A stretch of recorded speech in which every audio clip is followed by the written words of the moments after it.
Recently, Razorfist made a post on X, and it probably exploded a little more than he had anticipated. Razorfist posted one of Travis Charest's most early covers, and said 90s comic art isn't as bad as you've been told, it's worse. Mike S. Miller, who is an illustrator on Injustice, said Travis was probably around 20 years old when he drew this. Razorfist went on to say, I never even mentioned his name, everyone else did. Personally, I think that's an invalid point. If I was to post something that Razorfist had made, like maybe an excerpt from one of his books, and if I were to say it's horrible, I think that a lot of his fans would probably come at me and defend him and say, why are you attacking Razorfist? Whether I mention his name or not, simply by me posting his work, it's an attack directed at him. Razorfist also goes on to say that he didn't notice Travis's signature. In other words, he didn't realize he'd stir up a negative controversy with this post. Billy Tucci, the creator of She, responds to Razorfist saying, I have to respectfully disagree with Razorfist, especially in the case of Travis Charest. Within a year or two of this post, cover image, which perfectly captures the time style of the 1993, young Travis launched his craft into hyperspace, exceeded all peers, and becoming one of the greatest comic book illustrators of all time. He is a king, and his work continues to grow, inspire, and astonish. Razorfist responds, bruh, respectfully, I get that you're buds, but come on. Mobius is the greatest comic artist that ever lived. But if he drew a picture where the character's right eye and left eyes aren't even on speaking terms, I'd still say it was bad.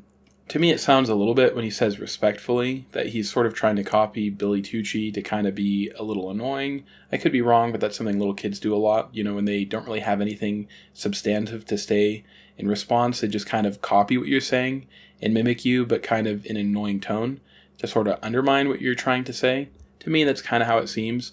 So anyway, is Mobius the greatest comic artist ever? That's a debate. You know, I think that there's a lot of people who might say Frank Frazetta, or maybe Joe Kubert, possibly someone like Will Eisner, maybe even Steve Ditko, Jack Kirby. I don't know. I feel like this is obviously not something that is going to have like a clear answer to, but I think that's beside the point. One thing that I do want to say about this real quick is when he says, but if Mobius drew a picture where the character's right and left eyes weren't on speaking terms, I'd still say it was bad. And I think that's something that I want to disagree with just right off the bat. One interesting way that you can sort of convey that someone has something wrong with them is by kind of messing up the symmetry of their face. So, obviously you can't just say someone is evil, like with text, because you're trying to draw a picture. You have to think about how can you portray it. And there are different things you can do. You can kind of portray meaning by what color someone's wearing, by certain expressions that they make, or the way that their body looks. And making someone have, I guess, kind of a disfigured look to them, or maybe just an abnormal look, is one way to do that. And, this is a cartoon, so you get to kind of play around with faces. And obviously this isn't like a photorealistic image, but it is a pretty weird one. And there's also this image too here by Vince Durano, which I think is very fascinating, of the Joker and Batman.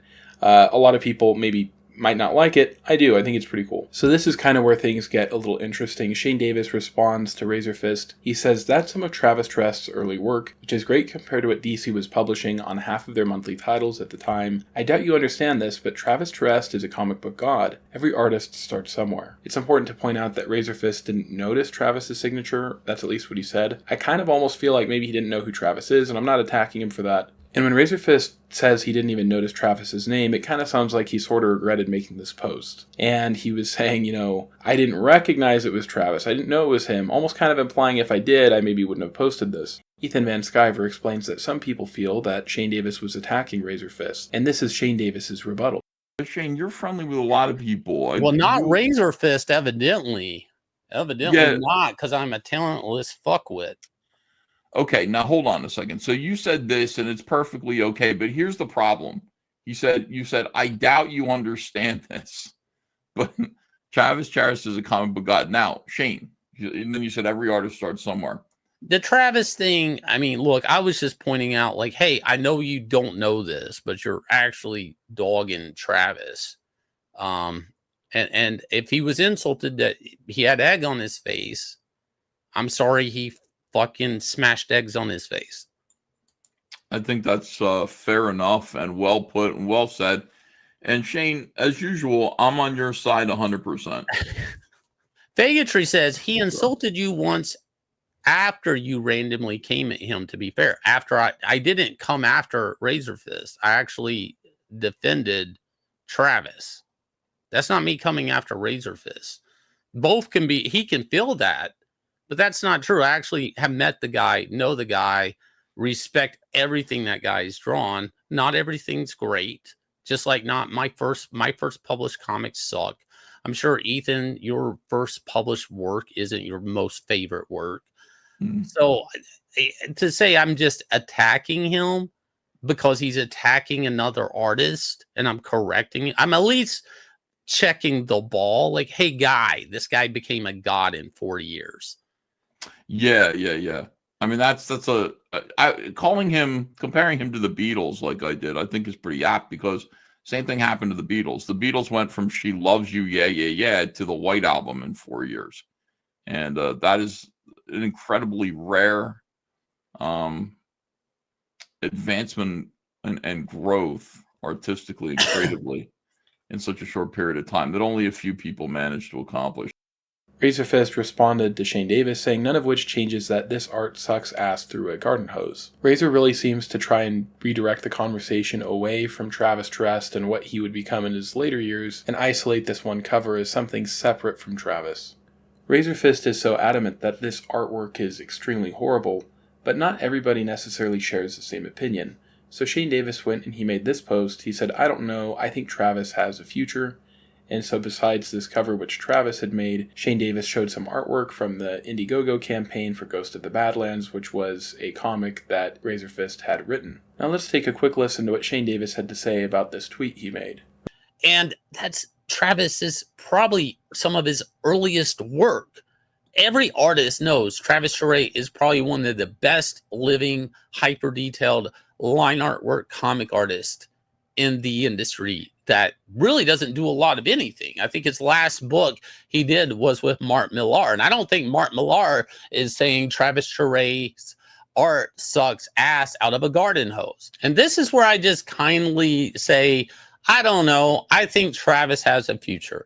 And this post had been deleted, the suck ass through a garden hose or whatever, it's not showing up. But I go, this is that, and this is a page from Razorfist's book that he put out, Ghost of the Badlands or something like that. A book that I said on stream and told people, hey, yeah, you should go buy this.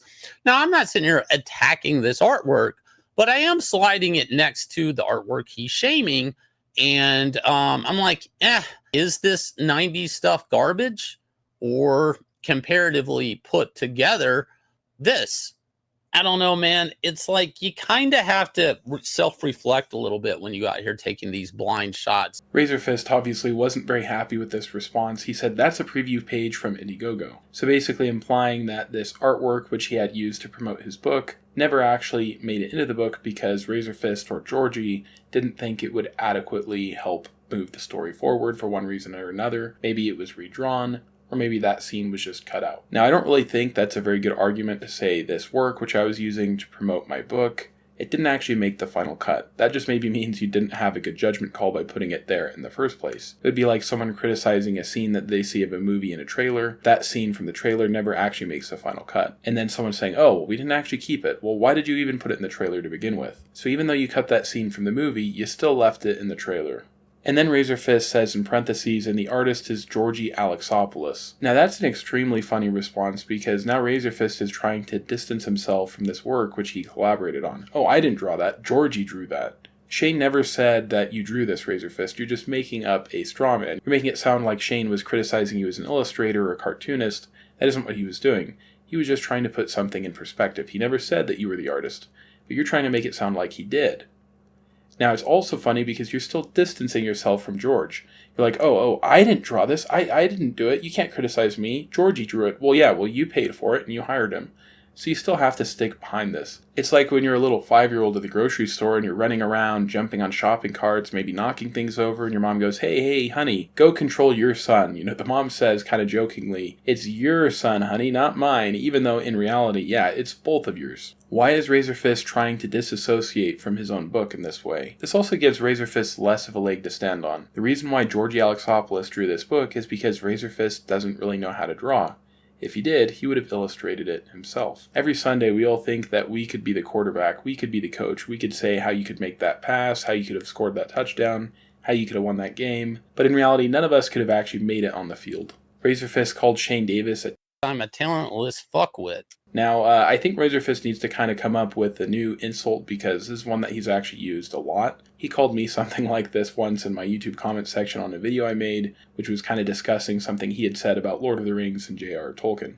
And so here Razorfist is melting down like a Karen in Chernobyl simply because Shane Davis triggered him by saying, I don't know, I think Travis has a future. That's it. That's all you got to do to set Razorfist off. And a little bit after that, Razorfist shows how petty he is. He says there's a reason Ghost of the Badlands sold more copies than any comic you've ever promoted. Now, ironically, Shane Davis has promoted Ghost of the Badlands before. But this just goes to show how Razorfist has that same YouTuber mentality that Eric July has, just talking about how much subscribers you have or how much money you made on your campaign and really only focusing on that and not necessarily the artistic merit of your story. Now, the other really funny thing to me to point out here is I think you can dunk on someone by how much they've made if they've made like a significantly less amount than you. But Shane Davis made $300,000 on Inglorious Rex 1, while Razorfist made $350,000.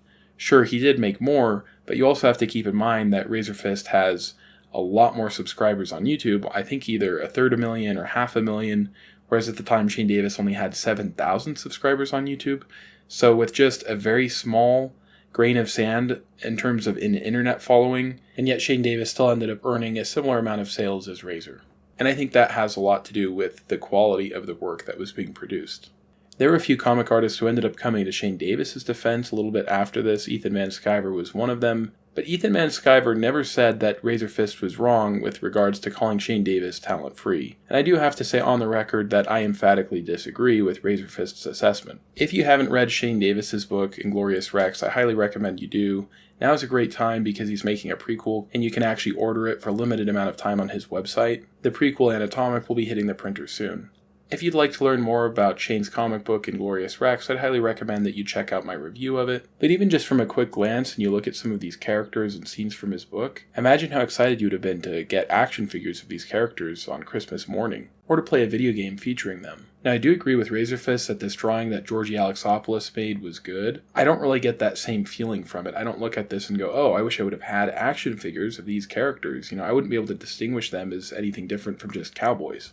Now let's take a quick look to see what Shane Davis and Ethan Van Sciver, two great comic book artists, have to say about this illustration by Georgi Alexopoulos. Well, Razorfist responds with, that's a preview page from Indiegogo, not final art. And the artist is Georgi Pussianopoulos, not me, you talent-free fuckwit. Here, have some final art, he says. There's a reason Ghost of the Badlands sold more copies than any comic you've ever promoted. Here's some final art from Ghost of the Badlands, which, is good. Except for the horses. He still doesn't know how to fucking... What is this whole head on the horse here? What is this? Why can't Georgie draw horses? You know what's interesting? More interesting than that is he comes back, and no offense to his artist, because I'm not really attacking his artist. I never attacked his artist yet. I just said, I don't know. I think Travis has a future. But that shot is pulled back enough that you don't see any defining figures. You actually just see some silhouettes at best.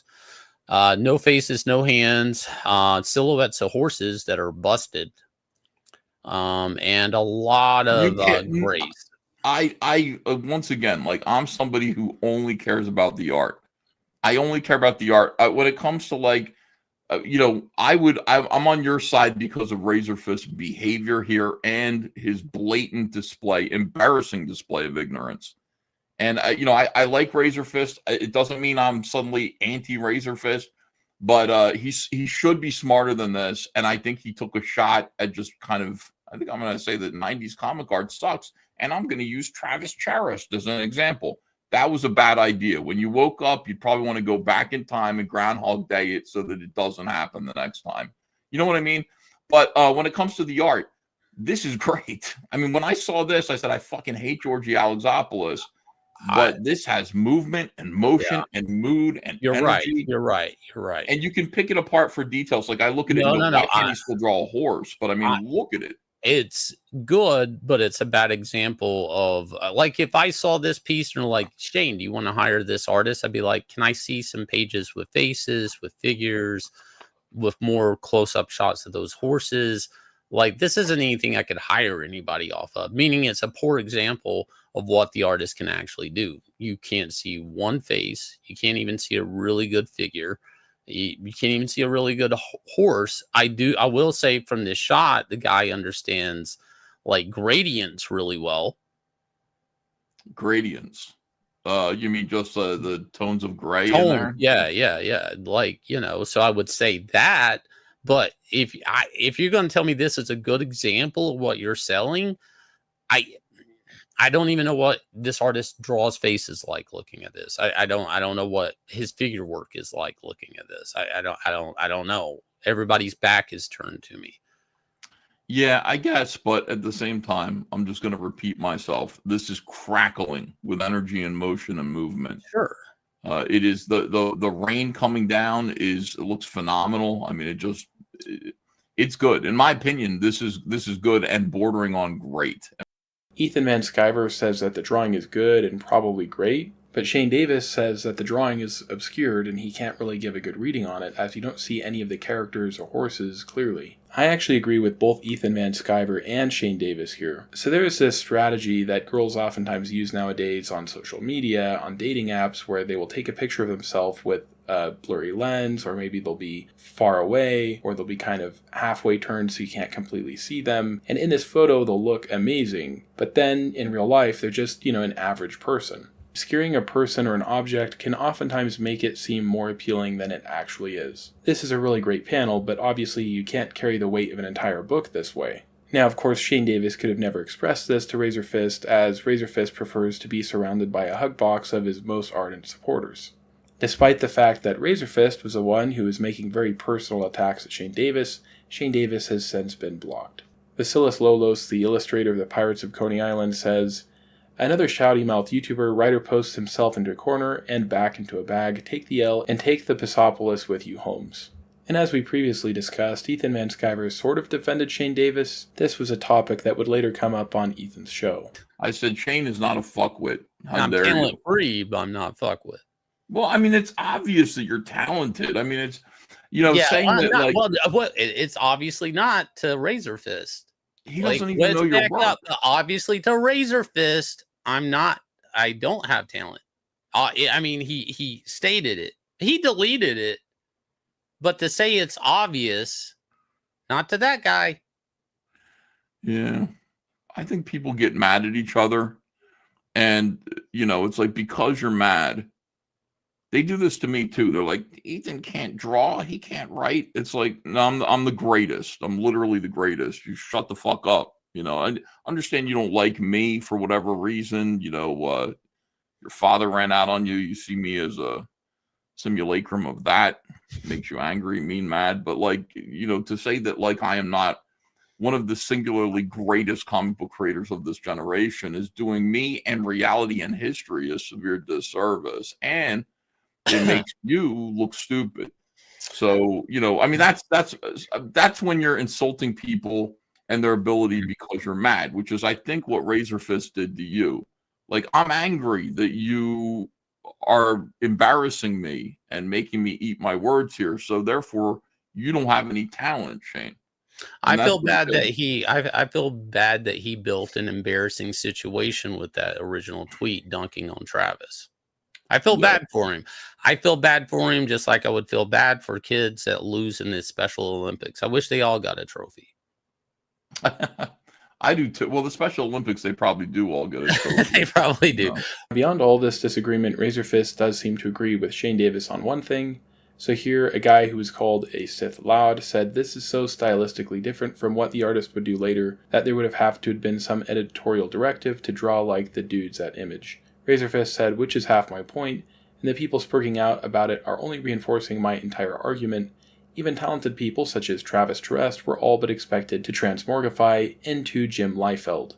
It's why so much 90s comic art devours 50 furlongs of phallus.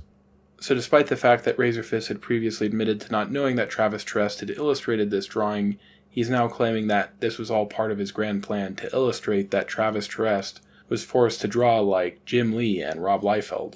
I'm also not sure why at the end he had to add that part about devouring 50 furlongs of phallus, but on Trashcast, Shane Davis would later tell Ethan Van Sciver that he agrees with Razorfist with regards to artists being forced to draw like Jim Lee and Rob Liefeld.